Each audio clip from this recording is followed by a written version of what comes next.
Bien, bonjour, on est le mercredi 28 février 2024. Dans le cadre de la préparation à l'U11 de DCG contrôle gestion, il sera question aujourd'hui de la thématique coût marginal. Donc cette séquence, elle fait suite aux précédentes séances sur les coûts partiels. Il me restera après à aborder ce qu'on appelle le coût cible. Alors donc, d'abord une définition générale. Donc, l'analyse marginale a pour but de savoir ce que va coûter en plus, coût marginal, d'accord, ou rapporter en plus, recette marginale, la production ou la vente d'une unité supplémentaire produite. Très bien. Et bien sûr, donc, de décider de l'opportunité d'une production supplémentaire eu égard, bien sûr, à des conditions théoriques de rentabilité. Alors, bien sûr, lorsqu'on parle d'unité supplémentaire, l'unité, ça peut être donc un article, ça peut être un lot, ça peut être une série. Donc, en général, c'est plutôt des lots, voire des séries. Très bien. Donc, on va faire ça. D'abord, je vais prendre un exemple introductif, relativement simple, d'accord, afin d'expliciter un peu le concept. Ensuite, je vais aussi aborder l'aspect mathématique du coût marginal, euh, euh, expliquer ce qu'on appelle un optimum technique, ce qu'est l'optimum économique, d'accord, au travers bien sûr après d'exemples. Donc dans un premier temps, je vais prendre un exemple très simple. Alors l'exemple il dit ceci. Donc je vais écrire au tableau les éléments importants et ensuite on va travailler dessus. Et bien entendu, après, comme toujours, cette séquence-là, comme il y a pas mal de calculs à faire, je vais bien sûr après passer sur PC pour avoir des résultats plus probants et que la vidéo soit je dirais, le plus compréhensible et surtout qu'elle vous aide à préparer cette UE qui, effectivement, je le sais, pose beaucoup de problèmes à nos étudiants. Donc, je vais commencer par un exemple très simple. Donc, je vais écrire l'énoncé au tableau et ensuite, on va, euh, on va, euh, on va entamer ça. Alors, par exemple, admettons qu'on est une entreprise. Je vais donc aller chercher ma calculatrice parce que j'aurai besoin de ça. Alors, donc, admettons que l'exemple est celui-ci. Donc, une entreprise donc, fabrique et commercialise donc des ballons de rugby. Et donc, les éléments que l'on a, donc le prix de vente unitaire, le prix de vente unitaire d'un ballon, on va le fixer à 50 euros. Donc, le prix de vente unitaire d'un ballon, on va le fixer à 50 euros. On va donc fixer les charges variables unitaires. Donc, charges variables unitaires, on va les fixer à 25 euros.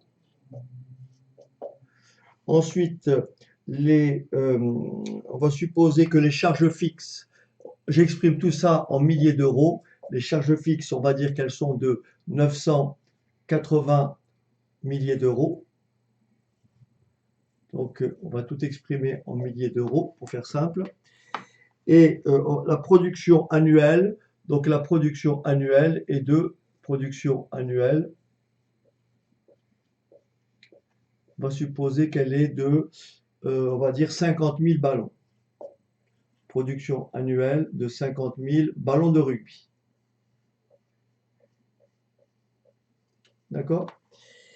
Très bien. Et le prix de vente, on l'a fixé à 50 euros. OK?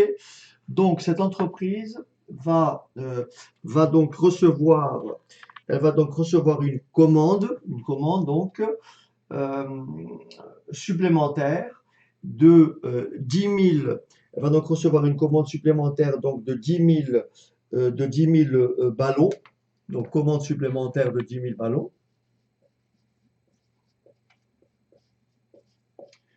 Commande supplémentaire de 10 000 ballons. Mais attention, cette fois-ci, l'entreprise acheteuse les propose à un prix inférieur. Et admettons que le prix proposé, donc prix proposé,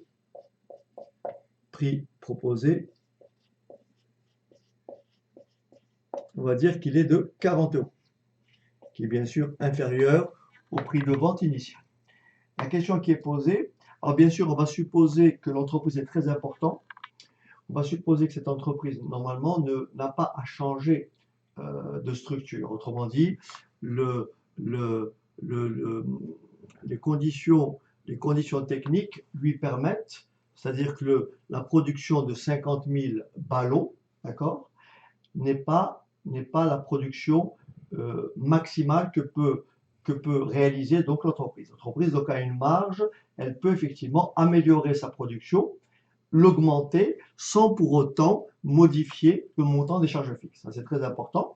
Autrement dit, elle a la capacité à produire jusqu'à, on va dire, allez, on va faire simple, elle a la capacité à produire jusqu'à 80 000 ballons. Par conséquent, cette commande supplémentaire de 10 000 ballons est tout à fait réalisable dans les conditions actuelles, autrement dit, dans les conditions techniques. Autrement dit, elle n'aura pas à modifier, bien entendu, le montant des charges fixes. La question est la suivante, est-ce que l'entreprise doit accepter cette commande ou la refuser? Alors, on va aller par étapes. Première étape, on va dire, on suppose que l'entreprise refuse la commande. Autrement dit, elle va se borner à calculer son résultat à partir de son chiffre d'affaires et bien sûr en soustrayant les charges totales, c'est-à-dire charges variables moins charges fixes. Alors, on va calculer donc le résultat en ayant rejeté la commande supplémentaire. Quel est son résultat? Alors, elle a donc un chiffre d'affaires, donc chiffre d'affaires de combien? Alors, c'est pas terrible. À chaque fois. Alors, chiffre d'affaires qui est égal, donc, alors je l'exprime en milliers, hein, donc j'exprime en milliers d'euros, donc ça me fait, chiffre d'affaires, ça fait 50, que multiplie, comme c'est des milliers de ballons, je multiplie par 50, ce qui fait 2500. Bien sûr, ça veut dire 2 500 000 euros. Alors, est-ce que ces stylos sont mieux? Je vais voir. Ok. Ensuite, donc, charge variable unitaire 25, donc 25 que multiplie alors 50 pour avoir ça en milliers, hein. J'ai supprimé à chaque fois 3 zéros, donc ça fait 1250, bien sûr en moins. Donc j'ai 2500 moins 1250, et bien sûr nous avons nos charges fixes qui s'élèvent à 980. Donc là, je vais simplement mettre les opérations. Donc là, je mets 2500 moins 1250. Et bien sûr, mes charges fixes sont de 980, donc moins 980. Et ça me fait donc un résultat égal à, alors, donc ça fait 1250 moins 980, et ça me fait un résultat de 270 000 euros. Résultat de 270 000 euros. Hein, tout ça est exprimé en milliers. Maintenant, supposition maintenant, en supposant maintenant qu'elle accepte la commande de 10 000, mais attention, bien sûr, à un prix de 40. Qu'est-ce qui va se passer? Son chiffre d'affaires. Le premier, donc elle va bien sûr honorer la première commande. Donc son chiffre d'affaires va être décomposé en deux parties. Il y a une première égale à 50 fois 50, ce qui me fait donc 2500. À ça, je rajoute le chiffre d'affaires 2 de la commande supplémentaire qui est égal à quoi cette fois-ci? À 40. Mais elle en a commandé 10 000. Donc ça fait tout simplement 400 moins 400, d'accord? Ah, pardon, plus 400. Ensuite, les charges variables, attention, charges variables, cette fois-ci, elle a à supporter elle a à produire donc 50 plus 50 plus 10, 50 000 plus 10 000, ça fait 60 000. Donc ces charges variables s'élèvent à 25 fois 60. Alors ça fait du moins 6 fois 5, 30, 30, 12, 150, ça fait 1500. Charge variable, 1500. Et charge fixe, elles ne bougent pas, elles sont de moins 980. Je vais donc maintenant calculer le résultat. Donc là, c'était mon premier résultat. Alors je prends ma calculatrice et ça me fait donc 2500 plus 2500 plus 400 moins 1500 moins 980 et ça me fait un résultat de 420 000. 420 000. On regarde bien. Ici, pour 60 000 ballons, elle a dégagé un résultat de 270 000. En honorant la commande supplémentaire de 10 000 ballons, elle a dégagé un résultat de 420 000, qui est bien entendu supérieur à 270 000. Autrement dit, elle aura fait ce qu'on appelle des économies d'échelle. Donc en fait, dans ce cas-là, dans la situation présente, l'entreprise doit accepter cette commande supplémentaire. Alors, donc on remarque ici le gain. Le gain donc réalisé, c'est 420 000 moins 270 000. Donc moins 270 000, ça me donne bien 150 000. Très bien. Alors, qu'est-ce qui se passe en fait? Si on s'amuse à calculer, donc le prix de vente est de 40 euros, si on s'amuse à calculer le coût de revient unitaire, donc en fait, si je répartis, donc je vais dire, j'ai des charges fixes pour 980 000 euros, donc si je fais 980 000 euros divisé par la production de combien de ballons? De 50 000 ballons, 50 000 ballons, ça me fait donc un coût unitaire des charges fixes de 19,6. Je rajoute les charges variables plus 25. Je rajoute les charges variables plus 25. Donc ça me fait un coût de revient unitaire. J'écris ici. Nous avons donc un coût de revient unitaire. Coût de revient unitaire de combien? 44,6 euros.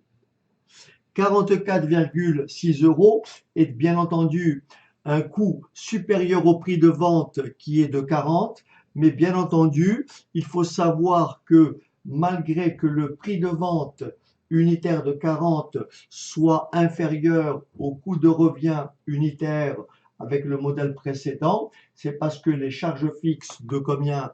980 000 ont déjà été absorbées précédemment. On peut aussi retrouver ce résultat de 50 000 en calculant ce qu'on appelle. Alors nous avons ici la recette marginale. Nous avons ici la recette marginale, c'est-à-dire que la vente d'une unité supplémentaire. Nous avons donc une recette marginale de 40 euros. Recette marginale de 40 euros. Nous avons donc une recette marginale de 40 euros et nous avons des charges fixes, des charges variables unitaires de 25. Donc en fait, ici, le bénéfice marginal, donc le coût marginal est tout simplement égal à 25 euros, c'est-à-dire le coût de revient d'une seule unité supplémentaire, donc 25 euros, et ça me donne le bénéfice marginal ou le profit marginal qui est égal tout simplement à 40 moins 25, c'est-à-dire à 15 euros, mais comme l'entreprise a vendu 10 000 ballons, on retrouve bien les 150 000 euros de différence entre la première situation et la seconde. Et donc maintenant, on va passer à des petites définitions. et alors aussi aborder assez rapidement certains calculs mathématiques, et ensuite je passerai sur mon PC pour aborder, faire des exercices de façon plus facile à intégrer et à suivre. Ok. Alors donc on retiendra d'abord ceci. Donc le coût marginal est un coût calculé, n'est-ce pas? Est un coût calculé qui exprime la variation du coût total dû à une augmentation ou à une diminution de la production ou du niveau d'activité. Donc on va définir ceci, coût marginal unitaire, le coût marginal unitaire, le coût marginal unitaire est égal à, alors il est égal à la variation du coût total, variation du coût total divisé par la variation de la quantité. Variation de la quantité.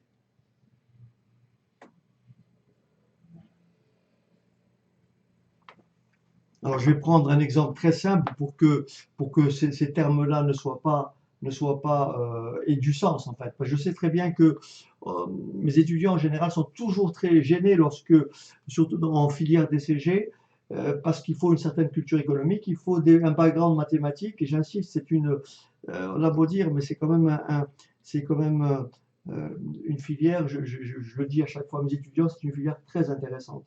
Dès lors que vous intégrez tout ce qui est proposé en termes par rapport à l'économie, le management, l'anglais, les mathématiques, les outils de gestion, le contrôle de gestion, la finance, le droit, etc.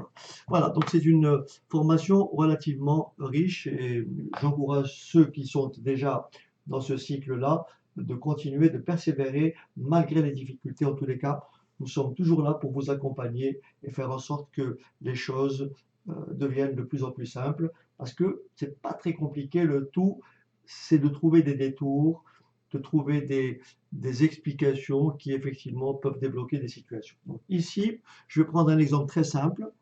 Admettons que là j'ai des quantités, et pour faire des calculs très simples, je vais aller par pas de 10. 10, 20 et 30.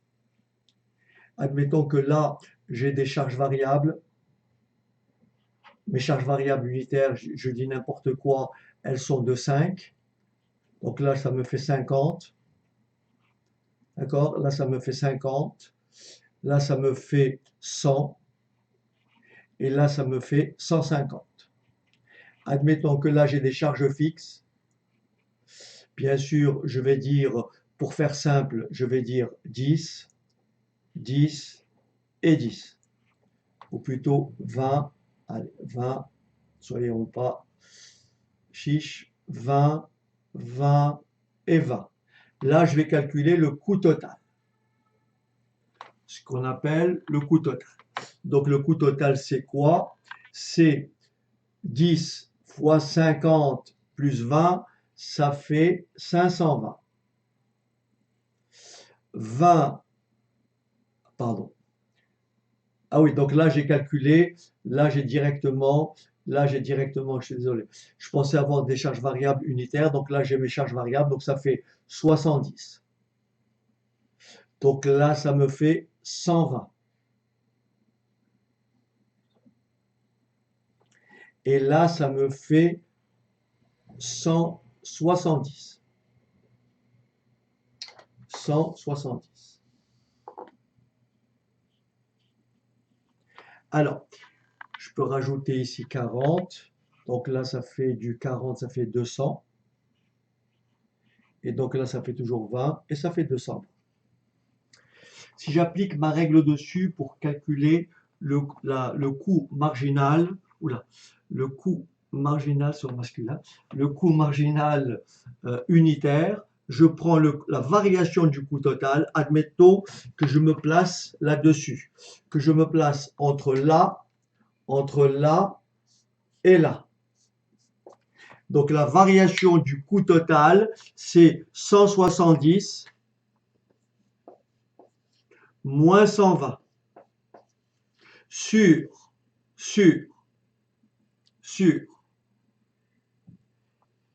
la variation de la quantité 30 moins 20.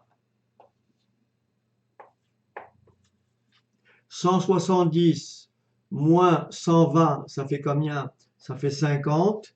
50 divisé par 10, ça fait 5. Et vous avez bien le coût marginal unitaire ici. Le coût marginal unitaire ici, il a bien augmenté de 5, puisqu'on est passé de là à là. Maintenant, si je prends comme repère celui-là et celui-là, je fais variation du coût total. 220 moins 70 divisé par la variation de la quantité 40 moins 10. 220 moins 70, j'espère pas me tromper, ça fait 150. Et 40 moins 10, ça me fait 30. 150 sur 30, en simplifiant, ça fait 5. Et on a un résultat qu'il faut retenir lorsque le montant des charges fixes n'est pas modifié selon, bien sûr, les quantités produites, n'est-ce pas? Alors, il faut savoir que le coût marginal d'une unité, le coût marginal unitaire, est tout simplement égal au coût variable unitaire. Je l'écris. Lorsque le montant des charges fixes, lorsque l'augmentation de la production ne modifie pas la structure de l'entreprise, lorsque l'augmentation de la production ne nécessite pas d'autres matériels, autrement dit, en gardant la structure telle qu'elle est avec des charges fixes de 20, eh bien, il faut retenir que le coût marginal unitaire,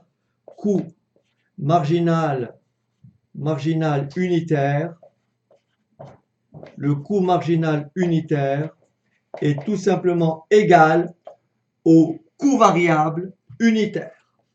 Au coût variable unitaire. Voilà, coût variable unitaire. Et rappelez-vous, j'ai pris un coût variable égal à 5 euros. Coût variable unitaire.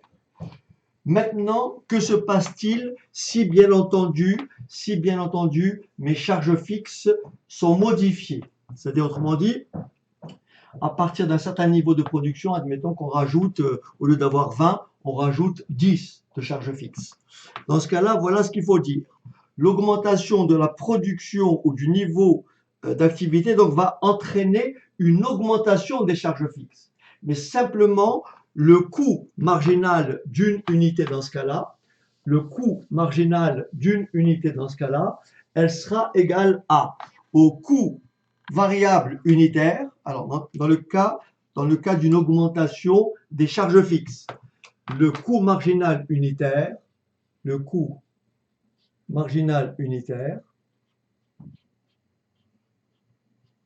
ok, sera égal au coût variable unitaire,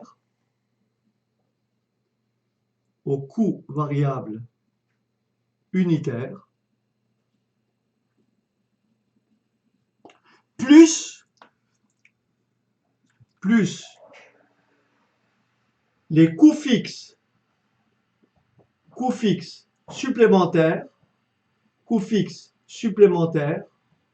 divisé par le nombre d'unités supplémentaires.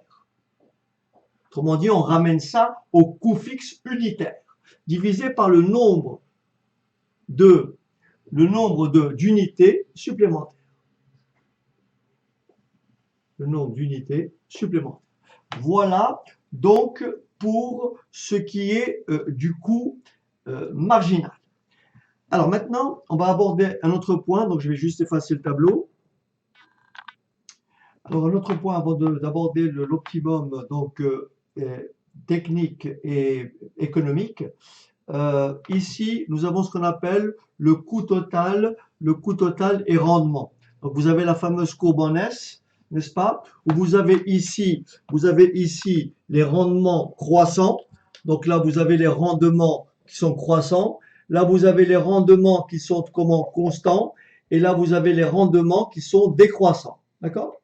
Alors, qu'est-ce que c'est un rendement décroissant? Autrement dit, quand vous avez deux facteurs, le facteur capital et le facteur travail, lorsque vous augmentez l'un en maintenant l'autre fixe, effectivement, si vous augmentez le nombre d'ouvriers et vous produisez de moins en moins, vous avez ce qu'on appelle un rendement décroissant. À l'inverse, si c'est le contraire, vous avez ce qu'on appelle un rendement croissant, et sinon vous avez ce qu'on appelle un rendement constant. Maintenant, on va expliciter ce qu'est le coût moyen et le lien entre coût moyen. Alors, le coût moyen en général, il se présente ainsi. C'est une courbe en U, donc il va se présenter à peu près comme ceci. Je fais ça de façon schématique, n'est-ce pas? Donc là, vous avez quelque chose ici. Donc ça, c'est le coût moyen. Là, c'est toujours l'activité. Ici, activité, d'accord? Ici, coût moyen, hein, je vais vite parce que sinon la vidéo va être trop longue. Donc là, le coût moyen, vous avez une forme de courbe en U qui fait à peu près ça. À peu près ça. Voilà. Vous avez ici ce qu'on appelle le prix de vente unitaire qui est constant. D'accord? Et vous avez ici, c'est une fonction c'est le coût moyen, on va voir ce que c'est. Le coût moyen, c'est quoi? C'est le coût moyen. Le coût moyen est égal au coût total, divisé par la quantité. Ça, je vais l'aborder tout à l'heure. OK. Donc ici, vous avez ce qu'on appelle un minimum. Vous avez ici un minimum et tout le monde voit que la recette unitaire, c'est la différence. Ça, c'est le prix de vente. Et ça, c'est le coût moyen. Tout le monde a compris que là, c'est une zone de perte. Là, le coût moyen est supérieur au prix de vente unitaire. Autrement dit, la zone de profit, elle est entre ce point-là et ce point-là. D'accord? Puisque mon prix de vente est supérieur au coût moyen. Et vous avez compris que ici, le bénéfice unitaire, qu'est-ce qu'il fait? Il croît, il atteint un maximum. Donc là, votre bénéfice unitaire, il est maximum exactement à ce point-là. Là où le coût moyen est minimal. D'accord? Et bien sûr, après, le bénéfice maximum, le bénéfice va décroître.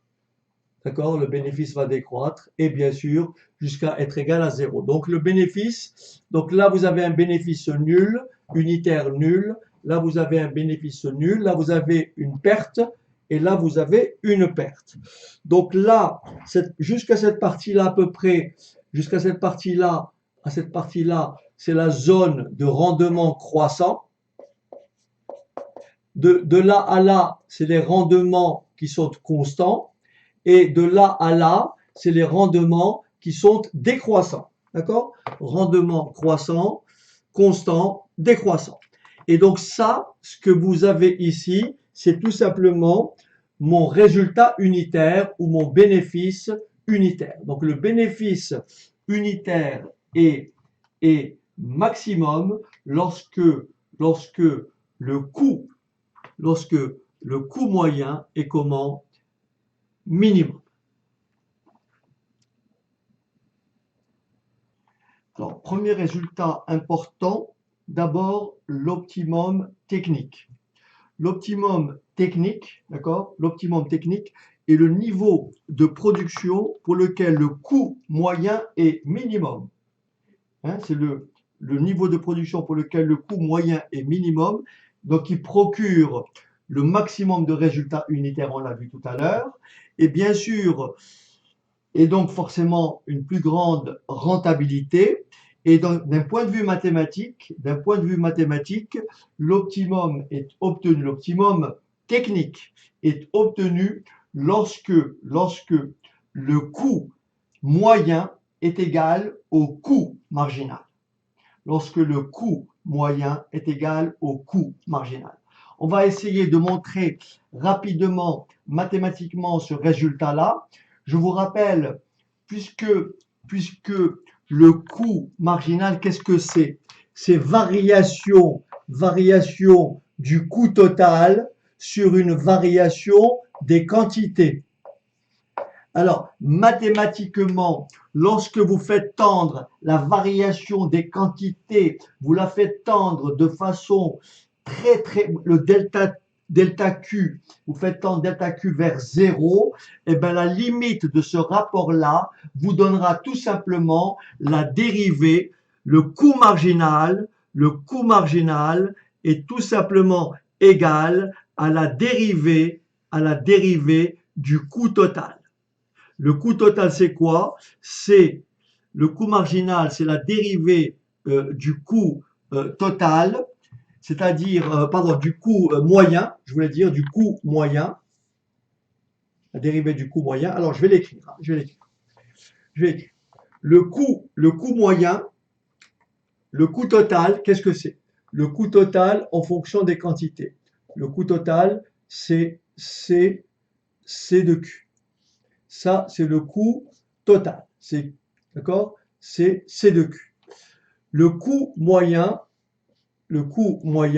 c'est le coût total, C de Q, coût total, divisé par la quantité. Pour trouver,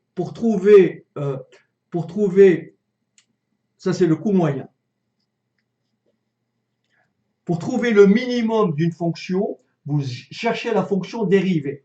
Je vais donc dériver CT de Q sur Q. C'est de la forme U sur V. Je suis désolé pour ceux qui ne maîtrisent pas trop l'aspect mathématique, mais vous pouvez vous en passer, hein, puisque juste après, je vais aborder tout ça de façon plus technique, plus contrôle de gestion. Mais je tenais quand même à faire cette aparté. Donc, je dérive ça. Ça me donne donc coût moyen égal, donc coût moyen égal. Je vais donc dériver, chercher le minimum. Je vais chercher le minimum. Donc je vais chercher la dérivée. Ça fait C' de Q fois Q moins la dérivée de Q par rapport à Q, ça fait 1, que multiplie CT de Q, le tout divisé par Q au carré. D'accord? Le tout divisé par Q au carré. Mon stylo est de moins en moins visible. Donc là, j'annule le numérateur s'annule, si et seulement si C' de Q fois Q égale tout simplement CT de Q. Et vous avez tout simplement le résultat, C' de Q égale CT de Q, le tout sur Q. Que traduit ce résultat? Ce résultat traduit que à l'optimum technique, le coût marginal, la dérivée du coût total, le coût marginal est tout simplement égal au coût moyen. Donc ça, c'est l'optimum technique. On va l'expliquer clairement au travers d'exercices que je ferai sur PC pour que vous compreniez très bien de quoi il s'agit. J'aborde maintenant, si vous préférez maintenant, l'optimum économique. L'optimum économique, il est obtenu de la façon suivante. Donc je répète, l'optimum technique, c'est lorsque le coût moyen est égal au coût marginal. L'optimum économique, c'est lorsque la recette marginale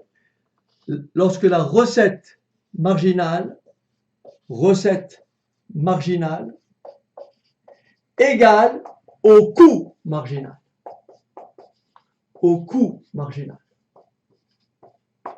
Alors, si vous permettez, pour finir la séquence et passer sur mon PC, parce qu'en fait, on m'attend c'est pour ça que je vais vite. Je vous propose de faire la fameuse courbe que vous avez sûrement vue. Alors, il faut que je retrouve un stylo qui soit, il n'écrit pas, j'ai plus de stylo en fait. Bon, allez, c'est pas bon. C'est pas bon. Alors, je regarde un peu partout. Je vais poser la vidéo pour chercher un stylo. Alors, juste pour finir la séquence, donc là, regardez bien. Vous avez ici notre prix de vente unitaire. Vous avez ici la courbe qui représente le coût moyen. Ici, vous avez la courbe qui représente le coût marginal. Regardez bien, à l'optimum technique, c'est lorsque le coût marginal est égal au coût moyen. Donc voilà l'optimum technique. Il est ici. L'optimum économique, c'est lorsque la recette marginale est égale au coût marginal. Il est ici. Autrement dit, tant que la recette marginale est supérieure au coût marginal, l'entreprise doit continuer à produire. D'accord ? Tant que la recette marginale est supérieure au coût marginal, l'entreprise doit continuer à produire.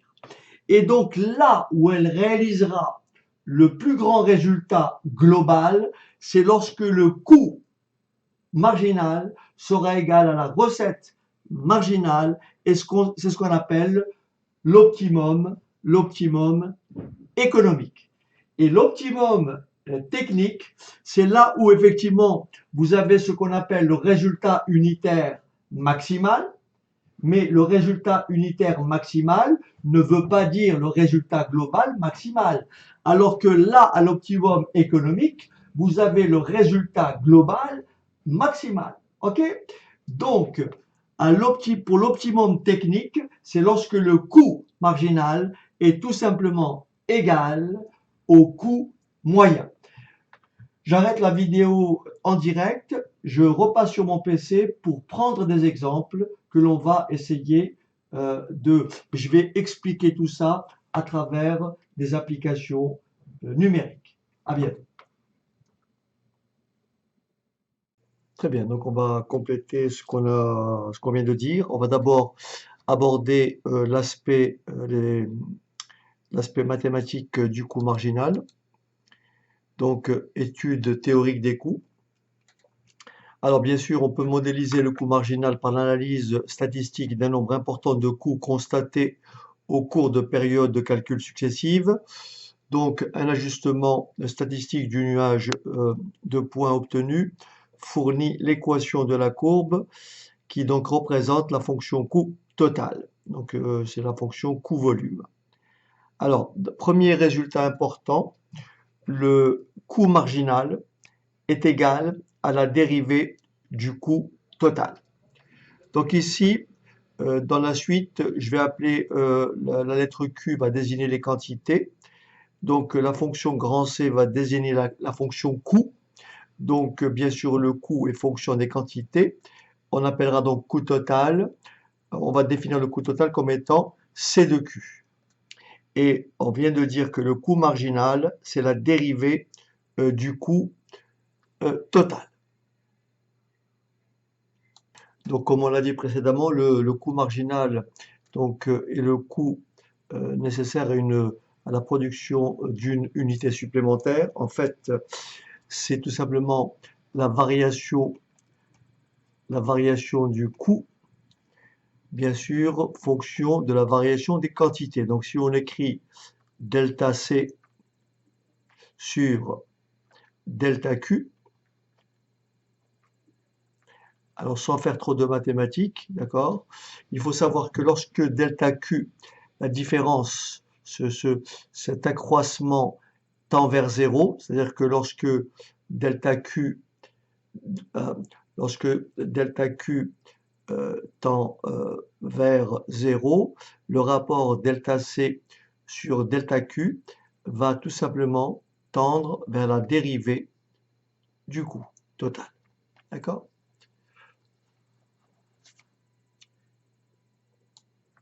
On pourrait écrire tout simplement C' de Q, d'accord? C' de Q, c'est tout simplement la limite. Alors la limite de quel rapport? De C, grand C, de Q plus delta Q, moins C de Q, divisé par la variation de la quantité, donc delta Q, avec bien sûr delta Q qui tend vers quoi? Vers 0. Donc la limite de delta Q, la limite lorsque delta Q tend vers 0 de ce rapport-là. Donc ça, c'est tout simplement la dérivée du coût total qui est égal effectivement au coût marginal. Alors, si vous voulez bien, on va prendre donc un exemple numérique et on va d'abord expliciter les expressions. Donc là, c'est du calcul dérivé très simple. Pour ceux qui sont allergiques aux mathématiques, vous pouvez effectivement sauter cette séquence, mais elle peut nous donner quelques informations pour la suite. Alors, je vous encourage donc à essayer de suivre ça jusqu'au bout. Alors, donc j'ai des soucis avec mon stylo. Ah.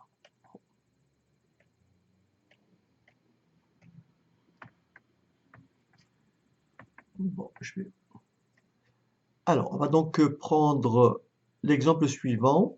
Nous avons donc la fonction coût total C de Q égale à 2Q au cube moins 280Q au carré plus 24 800 Q. Autrement dit, si je veux calculer le coût total pour une production de 10 articles, eh bien je remplace Q par 10, ce qui me donne C de Q égale 2 fois 10 au cube, moins 280 fois 10 au carré, plus 24 800 fois 10. Bien sûr, le coût marginal, c'est la dérivée du coût total. Donc lorsqu'on va dériver Q3, ça me fera 3Q2, mais comme il y a un 2 devant, ça fait donc 6 fois Q2. La dérivée de Q2, c'est 2 fois Q, donc ça fait 2 fois 280, ce qui fait 560. Et la dérivée de Q, c'est 1. Donc voilà le coût marginal. Alors, qu'est-ce que c'est le coût moyen? Donc ça, on va faire appel à cette notion tout à l'heure. Le coût moyen, c'est le coût total divisé par la quantité. Donc ça, si C de Q est le coût total, donc le coût moyen, c'est C de Q divisé par Q. Je simplifie, ça me donne donc 2Q au carré moins 280Q plus 24 800. Alors, d'abord, on va d'abord essayer de définir, donc je vais représenter cette fonction-là. Donc j'ai pris ma calculatrice, et j'ai fait donc une capture d'écran, et donc j'ai obtenu cette courbe-là, la fameuse courbe en S, que voici. Donc la fameuse courbe en S, donc ici vous avez, c'est une forme de S, voilà. Et donc, ici, vous avez la zone des rendements croissants. Ici, vous avez la zone des rendements constants. Et là, vous avez la zone des rendements décroissants. Donc là, c'est bien sûr en abscisse, vous avez l'activité, donc les quantités. Et en ordonnée, vous avez le coût total. Alors d'abord, la zone des rendements croissants, c'est une zone, d'accord? Elle est caractérisée par des phénomènes d'expérience et d'économie d'échelle, d'accord? Donc ici, les charges variables, d'accord? Les charges variables augmentent moins que proportionnellement par rapport aux quantités produites. Car la structure productive, n'est-ce pas, est de mieux en mieux utilisée. Okay? Autrement dit, dans le cas des rendements croissants, la productivité s'améliore. D'accord? Ici, nous avons la zone des rendements constants. Donc, cette zone, elle est caractérisée par quoi? Par une stabilisation des coûts variables unitaires. D'accord? Les coûts variables unitaires sont quasiment constant. C'est l'hypothèse implicite du modèle de variabilité des charges. Et oui, lorsque vous avez des charges variables, les charges variables unitaires sont constantes. Ensuite, nous avons la troisième zone, la zone de rendement décroissant. Cette zone est caractérisée par une dégradation de la productivité. Donc la structure arrive à saturation, elle est bien sûr surutilisée, il y a des déséconomies d'échelle qui apparaissent du fait des dysfonctionnements, pannes, problèmes de qualité, etc. Donc, les entreprises cherchent par tous les moyens possibles à éviter l'entrée dans cette zone, en particulier en modifiant leur organisation. Donc c'est une courbe en S. Hein, c'est du classique pour vous qui faites de l'économie, on a dû déjà vous en parler. Maintenant, ce que je vais aborder avec vous, donc ici, rappelez-vous, j'ai le coût total qui est représenté ici. Je vais représenter cette fois-ci dans un même repère le coût marginal, le coût moyen et la recette unitaire, c'est-à-dire le prix de vente unitaire. Donc ici, on va supposer que notre entreprise a un prix de vente unitaire,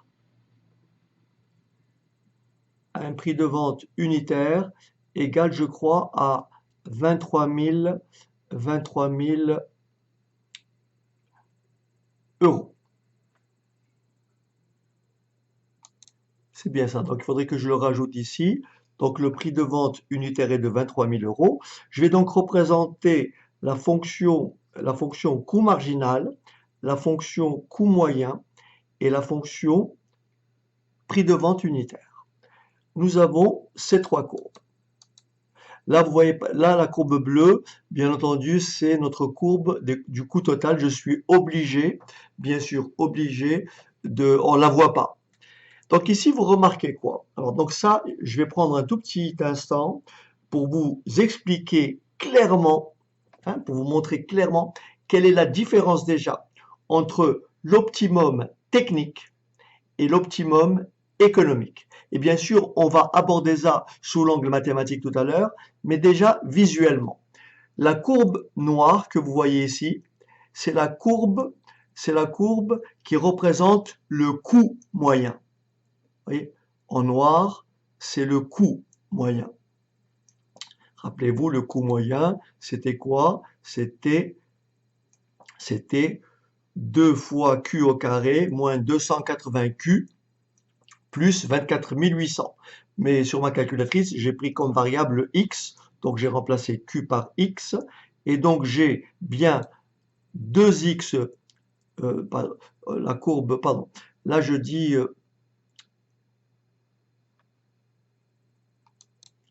une bêtise. Donc là, la courbe qui représente le coût moyen, c'est la courbe rouge, c'est 2x au carré moins 280x plus 24 800. Encore une fois ici, c'était 2q au carré moins 280q plus 24 800. Donc bien sûr, c'est une courbe qui va, regardez bien, elle va décroître, n'est-ce pas? Et puis, elle va croître. Et donc là, elle va présenter ce qu'on appelle un minimum. D'accord? Elle va présenter un minimum.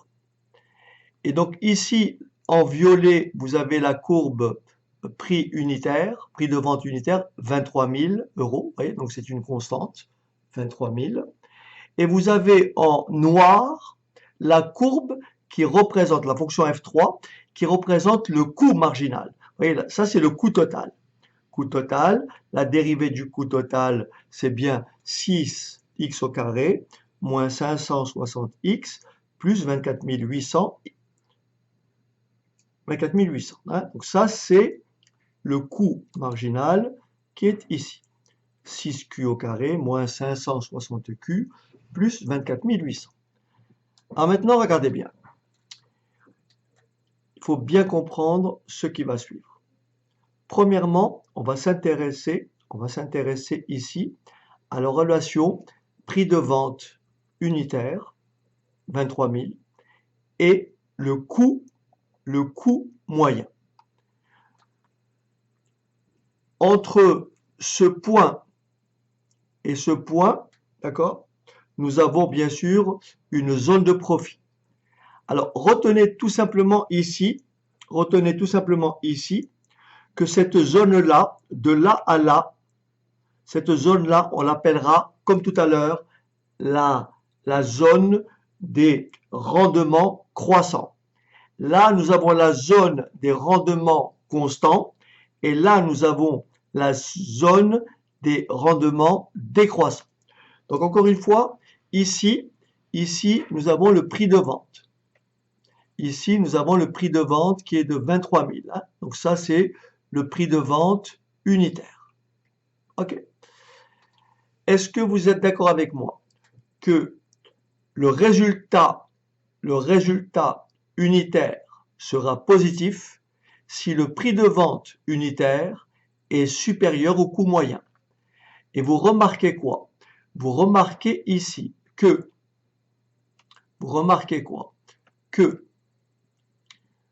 le résultat ici, il est positif. Pourquoi? Parce que je peux pas écrire avec, tant pis.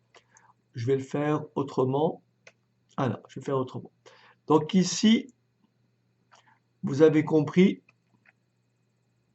Ouais, je peux pas écrire dessus. Donc là, vous voyez, le résultat est positif. Pourquoi? Parce que le prix de vente est supérieur, prix de vente unitaire est supérieur au coût moyen. Donc là, que fait le résultat? Regardez bien. Le résultat, il est croissant. Il va croître. Le résultat unitaire, hein, il va croître, il va atteindre un maximum. Donc là, le résultat unitaire, il est comment? Maximum. Et ensuite, qu'est-ce qu'il va faire? Il va décroître. OK? Donc là, nous avons le résultat unitaire est maximum lorsque le coût moyen est minimum. C'est logique. On a un résultat maximum pour un coût moyen minimum. Mais il y a une relation très intéressante. Regardez ce qui se passe. Là, vous avez la fonction qui représente le coût marginal. Et on a montré tout à l'heure que le résultat, je ne l'ai pas montré, mais je vais le dire, le résultat ici, le résultat unitaire est maximum, le résultat unitaire est maximum, autrement dit, on a atteint l'optimum technique lorsque le coût marginal est tout simplement égal au coût moyen. Donc, l'optimum technique est obtenu lorsque le coût marginal est égal au coût moyen. Et ce point-là, cette quantité-là, c'est la quantité pour laquelle le résultat unitaire est comment? Maximum. Alors, je l'ai peut-être développé un tout petit peu plus bas. Voilà ce que l'on peut dire à propos de l'optimum technique. L'optimum technique, donc ce point-là, voyez, ce point-là. Donc là, c'est le coût marginal. Là, c'est le coût moyen. L'optimum technique, c'est lorsque le coût marginal est égal au coût moyen. Et à ce niveau-là, le résultat unitaire ici est comment? Il est maximum.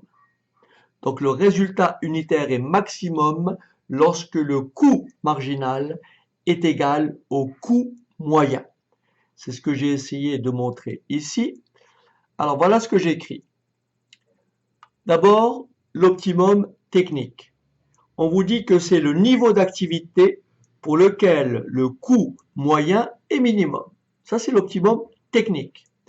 Pour un prix de vente constant, le minimum du coût moyen correspond au maximum du résultat unitaire. D'accord?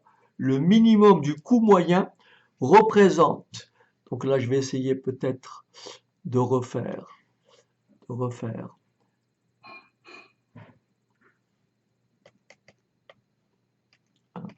Il veut pas, sympa. Ok, on reprend. Alors, donc ici, si on reprend très simplement, là vous avez le prix de vente, n'est-ce pas?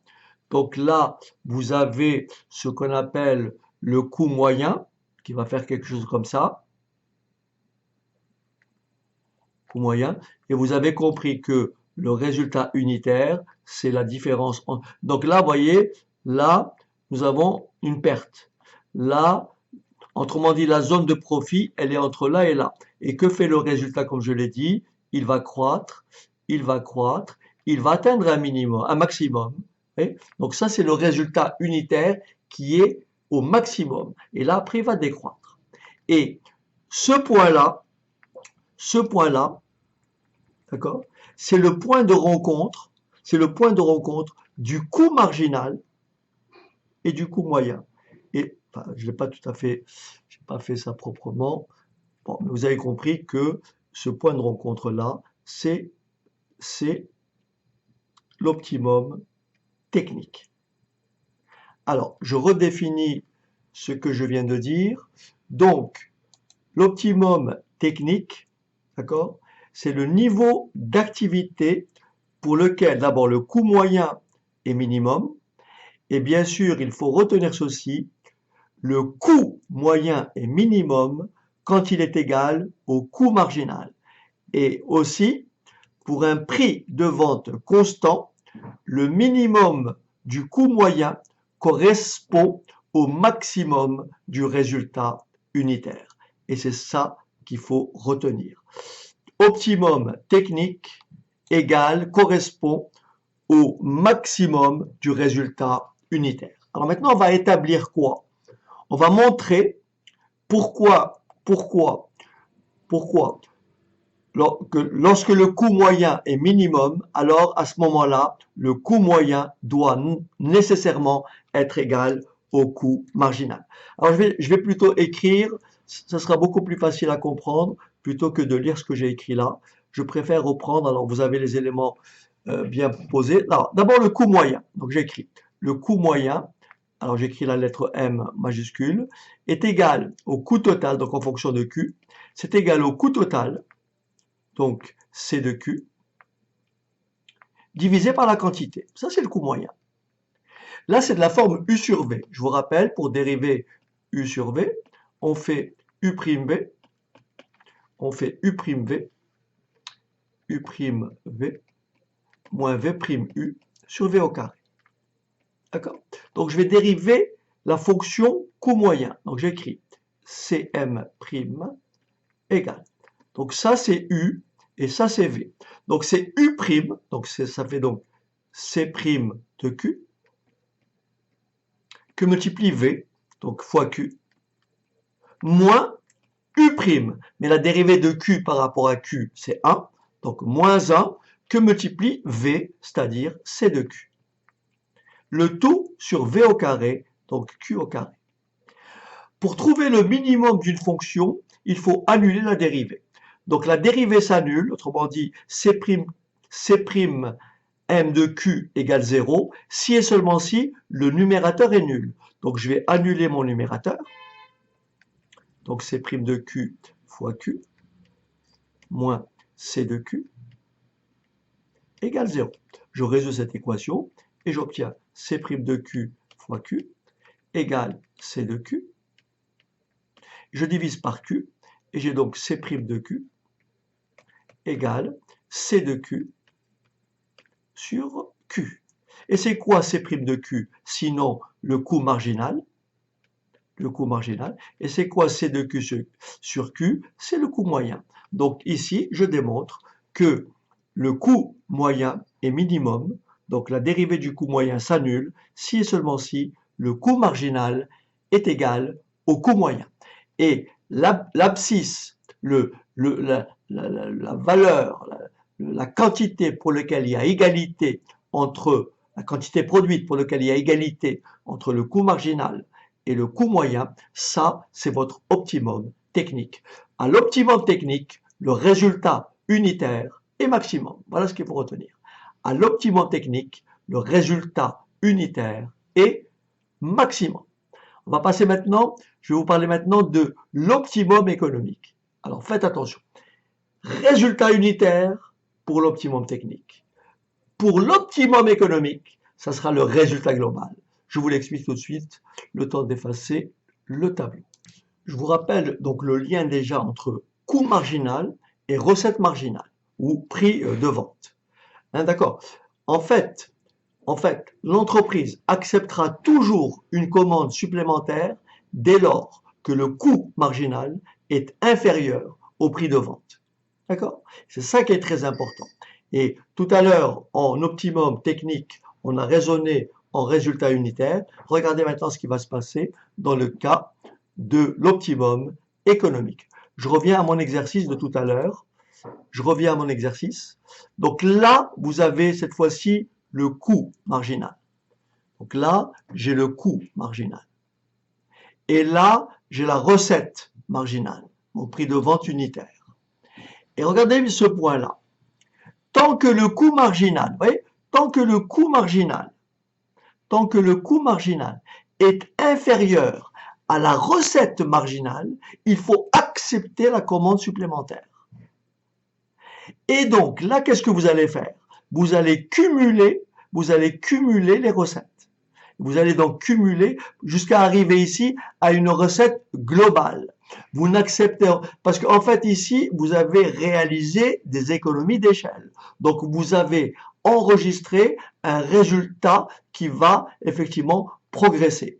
Et là, vous allez atteindre la limite. Pourquoi? À partir de ce point-là, le coût marginal devient supérieur à la recette marginale. Et là, vous êtes en déficit. Autrement dit, l'optimum économique correspond à la quantité pour laquelle le coût marginal est égal à la recette marginale. Et pour ce point-là, pour cette quantité-là, vous réalisez le bénéfice ou le résultat global maximum. Le résultat global maximum est atteint à l'optimum économique. Et l'optimum économique est la valeur de Q pour laquelle le coût marginal égale à la recette marginale. On va le montrer aussi tout à l'heure. Donc là, vous le voyez sur ce graphique ici. Donc là, vous avez votre coût marginal. Et là, vous avez l'optimum économique. D'accord? Et là, vous avez l'optimum économique. Autrement dit, tant que le coût marginal est inférieur au prix de vente unitaire, vous continuez à accepter les commandes. Et vous allez atteindre le maximum de résultats pour cette quantité Q. Je vous le montrerai tout à l'heure lorsqu'on reprendra avec un tableau tous les éléments qu'on a écrits ici. Je vais reprendre ces fonctions-là. Je vais prendre un tableur Excel et je vais vous montrer comment l'optimum économique, comment l'optimum technique apparaîtra dans le tableau. Alors, donc, qu'est-ce que je... Voilà, donc là, on a compris. Donc, alors maintenant, j'en arrive à l'optimum économique. Alors voilà, optimum économique. D'accord? Optimum économique. C'est le niveau d'activité pour lequel le résultat global est maximum. Autrement dit, pour un prix de vente constant, le résultat global est maximum quand le prix de vente est égal au coût marginal, ou lorsque le coût marginal est tout simplement égal à la recette marginale. L'optimum économique correspond au maximum de résultat global, alors que l'optimum technique correspond au maximum du résultat unitaire. Optimum économique, le maximum du résultat global, optimum technique, le maximum du résultat unitaire. On va donc prouver qu'on aura atteint l'optimum économique lorsque le coût marginal sera égal tout simplement à la recette marginale. Donc là, je vais reprendre ce que j'ai écrit ici. Je vais appeler petit p le prix de vente que je vais supposer constant. Donc la recette totale, c'est quoi? C'est le prix de vente unitaire multiplié par la quantité. Hein? C'est P fois Q.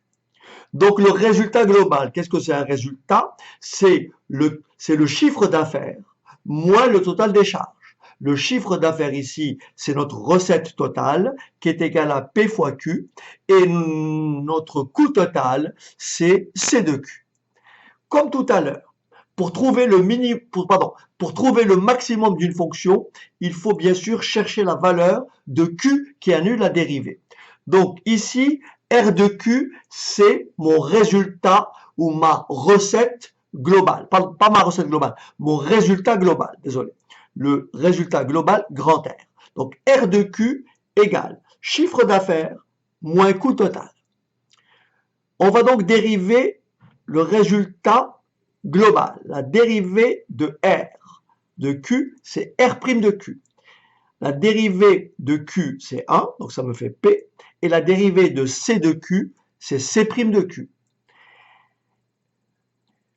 Maintenant, on a écrit que le résultat est maximum, le résultat global est maximum lorsque sa dérivée est nulle. Donc je vais annuler la dérivée. Donc je vais poser P moins C' de Q égale 0.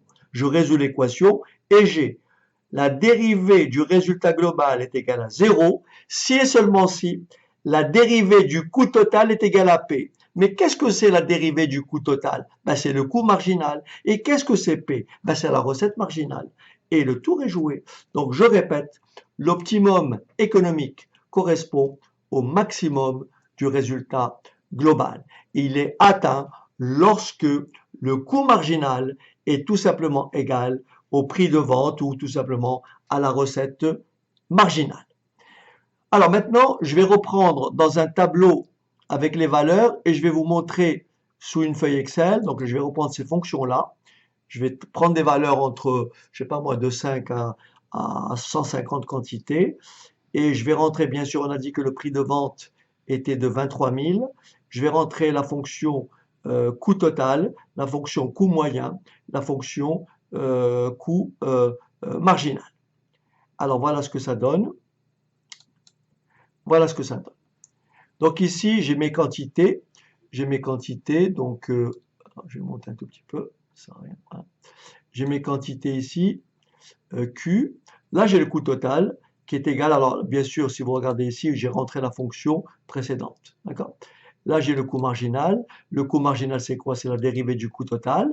Donc, le coût marginal, c'est ce que j'ai écrit. 6Q au carré moins 560Q plus 24 800. Le coût moyen, c'est quoi? C'est le coût total B2. D'accord? C'est le coût total B2. D'accord? B2 divisé par A2 divisé par les quantités. Ça, c'est le coût moyen. Et là, le prix de vente unitaire ne change pas.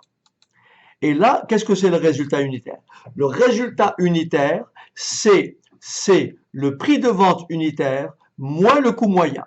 Donc, si je fais ici résultat unitaire, c'est la cellule E2 moins la cellule D2.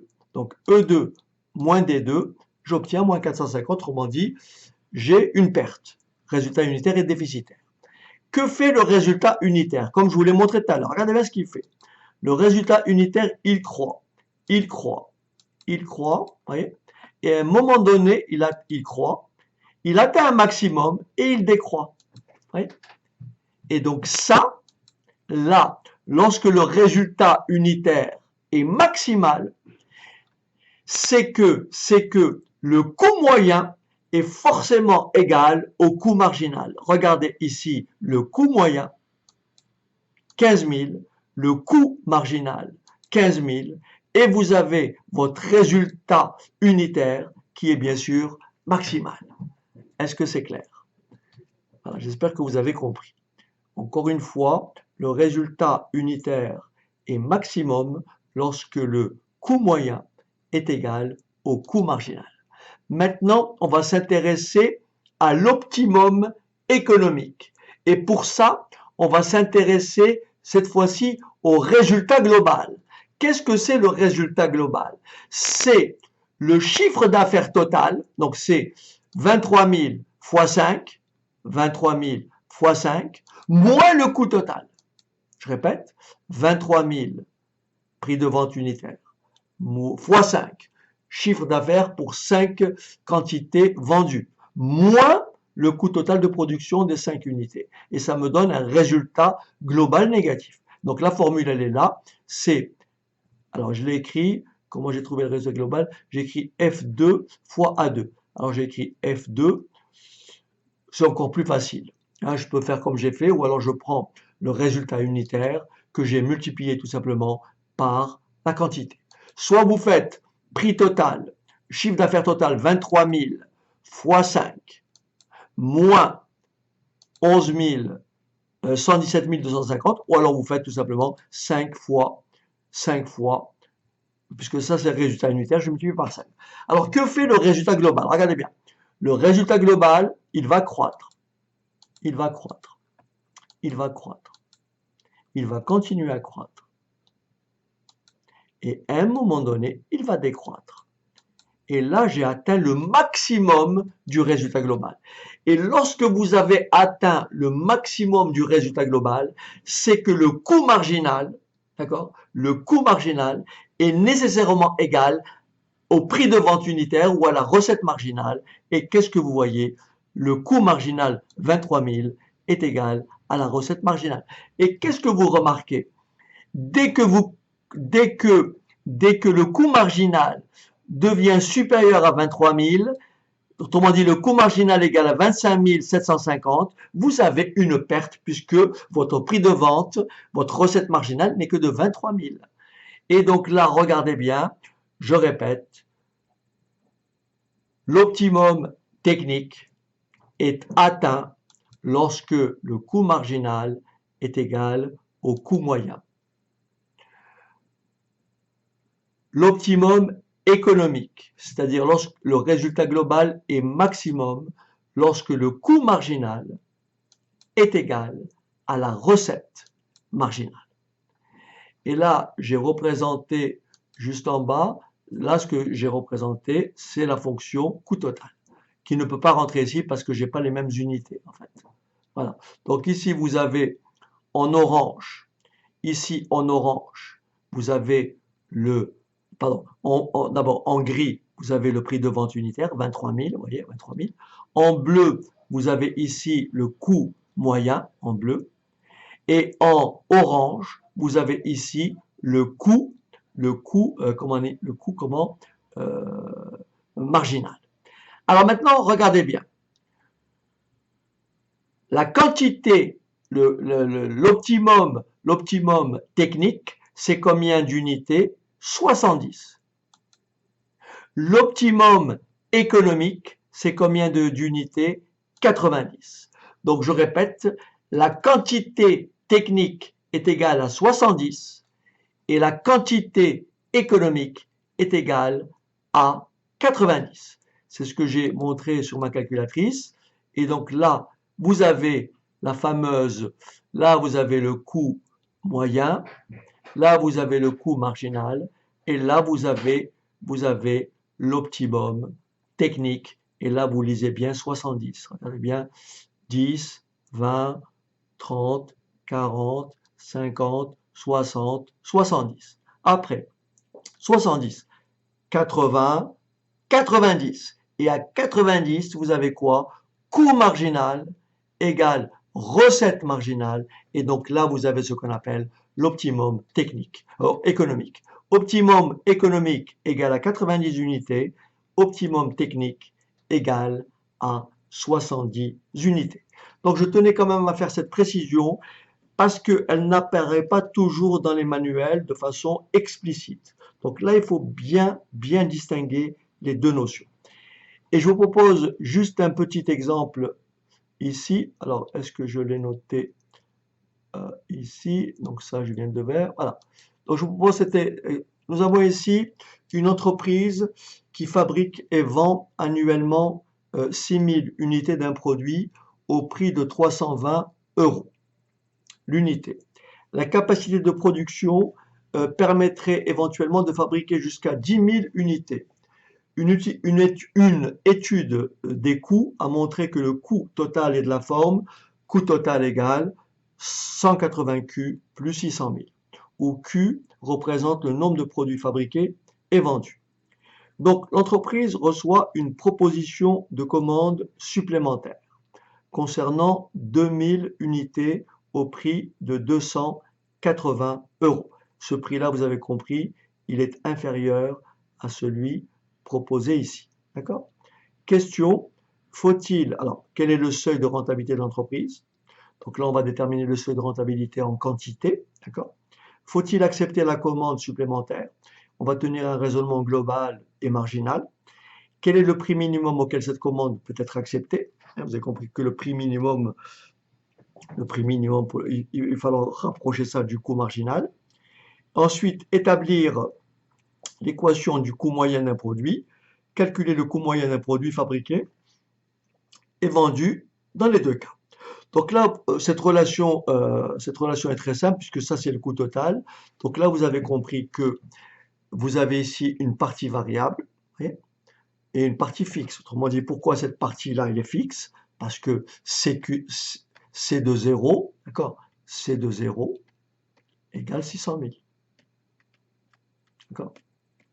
Donc, si vous calculez C de 0 égale 600 000, donc vous avez ici votre partie fixe, donc charge fixe, et là, vous avez la partie variable, et le prix les charges variables unitaires, est égal à combien? À 180. OK. Donc, on va déterminer donc, le seuil de rentabilité. Donc, le seuil de rentabilité, bien entendu.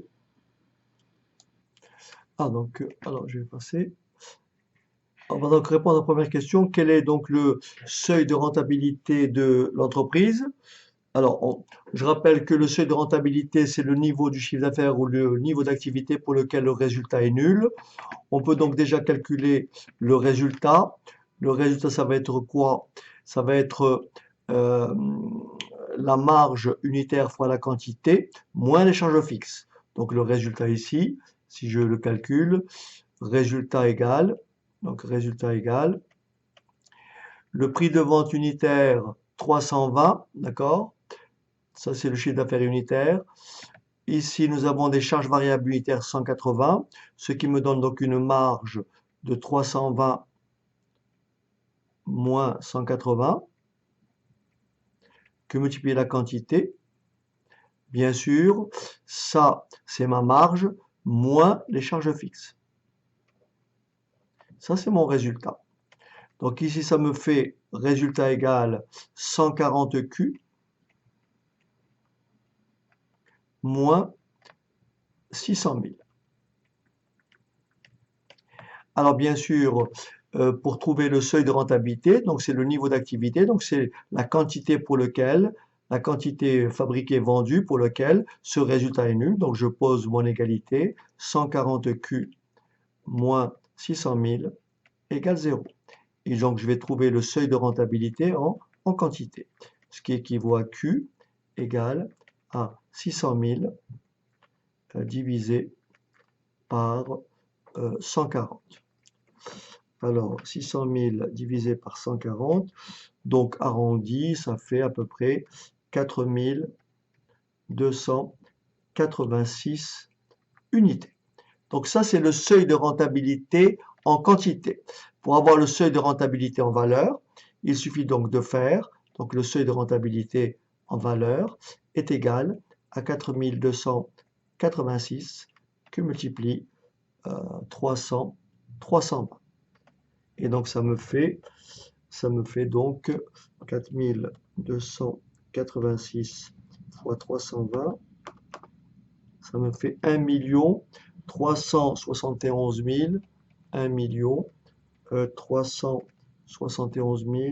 520. Donc voilà pour le seuil de rentabilité. Maintenant, question. L'entreprise reçoit une proposition de commande supplémentaire concernant 2000 unités au prix de 280 € l'unité. Faut-il accepter la commande supplémentaire? Donc, d'abord, on va tenir un raisonnement global et ensuite, on va tenir un raisonnement marginal. Alors, on va tenir d'abord un raisonnement global pour savoir si elle doit accepter donc cette commande. On va donc calculer. On va d'abord calculer le résultat en cas de refus de la commande. Donc, quel serait le résultat si l'entreprise refuse la commande? Alors, on y va. On a donc chiffre d'affaires. Alors, résultat si l'entreprise refuse donc la commande. On a donc chiffre d'affaires sur les 6000 unités. Donc, le chiffre d'affaires sur les 6000 unités, c'est donc sur les 6000.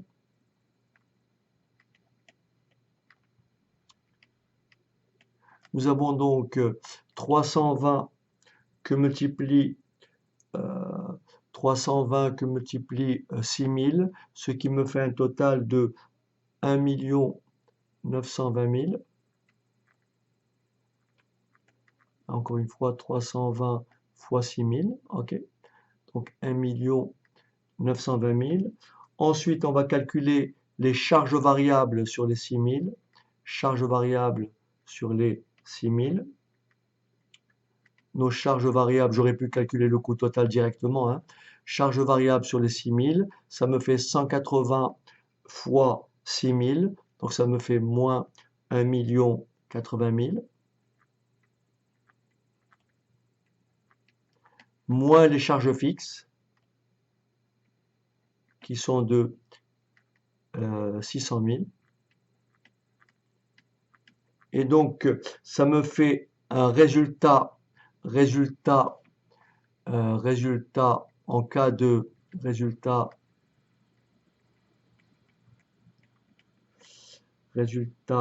refus. En cas de refus. Et je trouve un résultat de 240 000. Très bien. Maintenant, on va calculer le résultat en cas d'acceptation.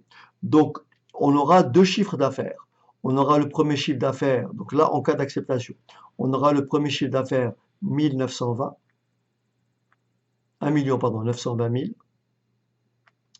Attention, il faut rajouter le chiffre d'affaires occasionné par les 2000 unités à 280. Donc, je fais 2000 fois 280, ce qui va me donner 560 000. Donc, plus 560 000. D'accord?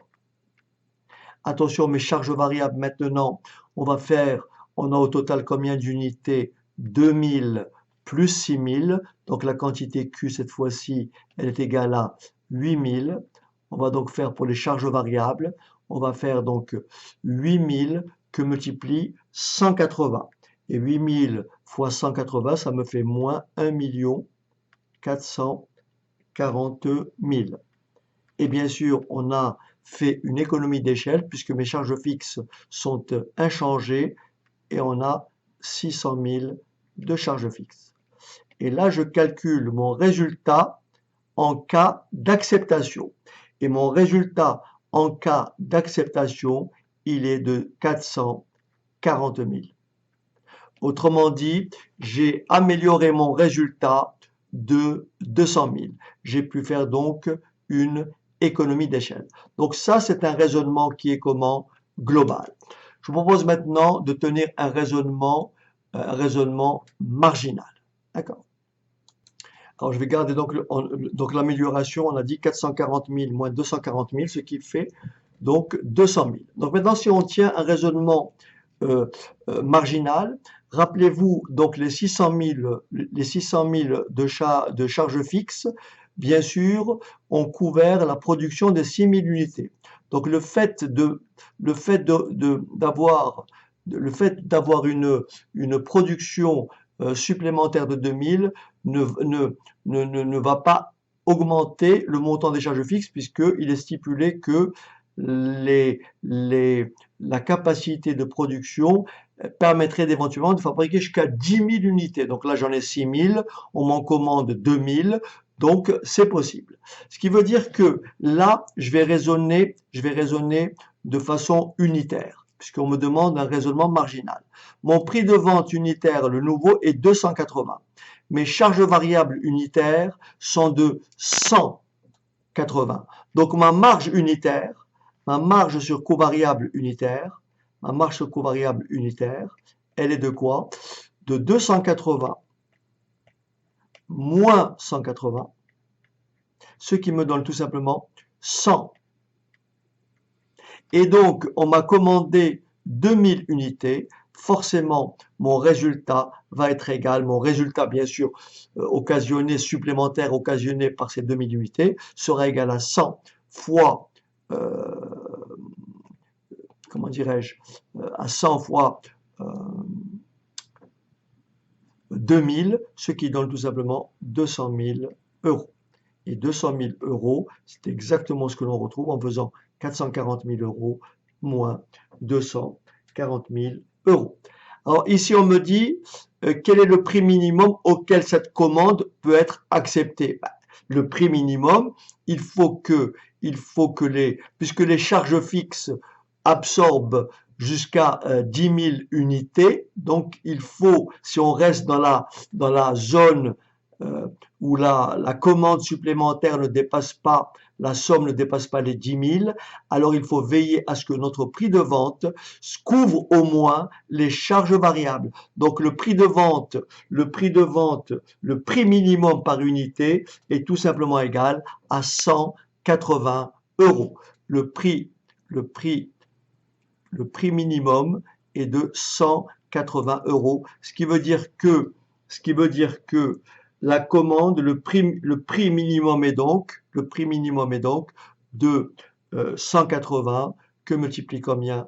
2000 unités, c'est-à-dire 360 000 euros. Après, on me demande de calculer, établir l'équation du coût moyen d'un produit, calculer le coût moyen d'un produit fabriqué et vendu dans les deux cas. OK. Alors, dans les deux cas, ça veut dire sans commande supplémentaire et avec une commande supplémentaire. Alors, on va donc effacer.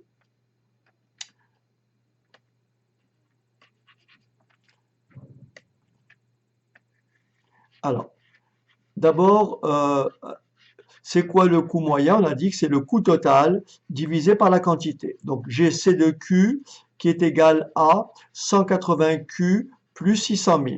Donc, le coût moyen est tout simplement égal à, alors le coût moyen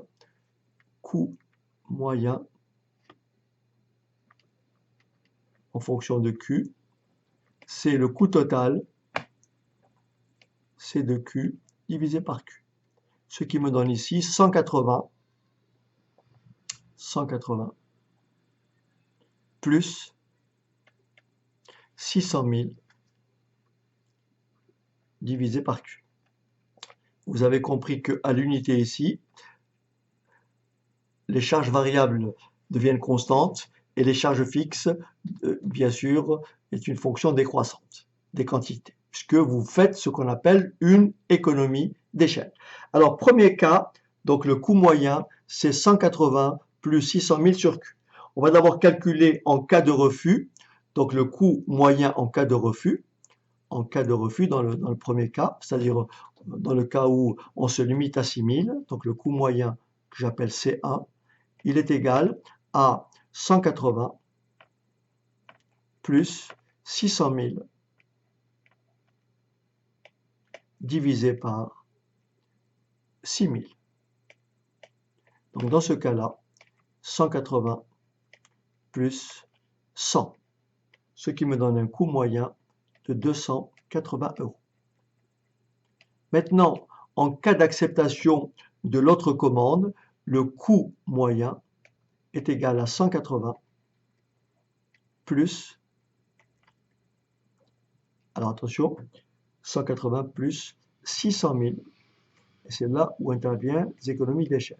Divisé pas par 6000 cette fois-ci, mais comme on a accepté la commande, c'est 6000 plus 8000, plus 2000, ça me fait 8000. Alors je ne sais pas combien ça fait. Donc 600 000 divisé par 8000, ça fait 60. Donc ici, ça me fait un coût moyen de 180 plus 75, ce qui me fait 255 euros. C'est logique.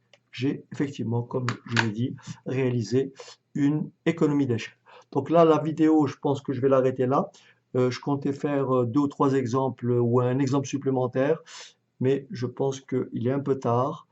Et encore une fois, voilà. Donc j'espère que euh, pour résumer un peu ce que je viens de dire, pour résumer les points importants, il faut retenir 2 choses.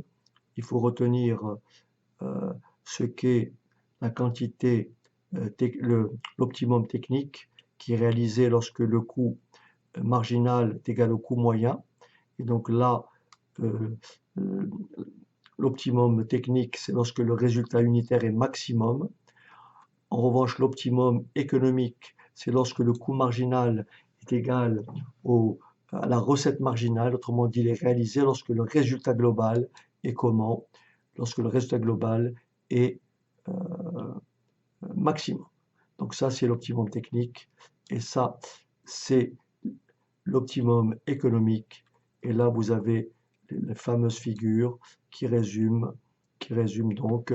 Là, bien sûr, vous avez compris que de là à là, c'est votre zone de rentabilité. Pourquoi? Parce que la recette unitaire, elle est supérieure au coût marginal et bien sûr est supérieure au coût moyen. Et donc là, ça c'est une zone de perte, puisque le prix de vente unitaire est inférieur au coût moyen.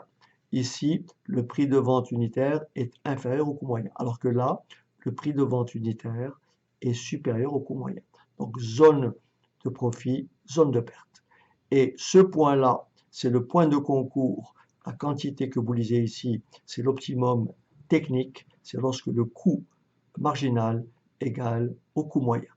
Et la valeur qui est là, donc là, en fait, ici, dès lors que le coût marginal est inférieur à la recette marginale, il faut accepter les commandes et là, vous allez accroître votre résultat global. Et il va atteindre un maximum lorsque le coût marginal sera égal à la recette marginale ou au prix de vente unitaire. Et là, vous avez ce qu'on appelle l'optimum économique. Voilà, je vous dis donc à très bientôt. Ceci complète le cours sur le coût marginal. À bientôt.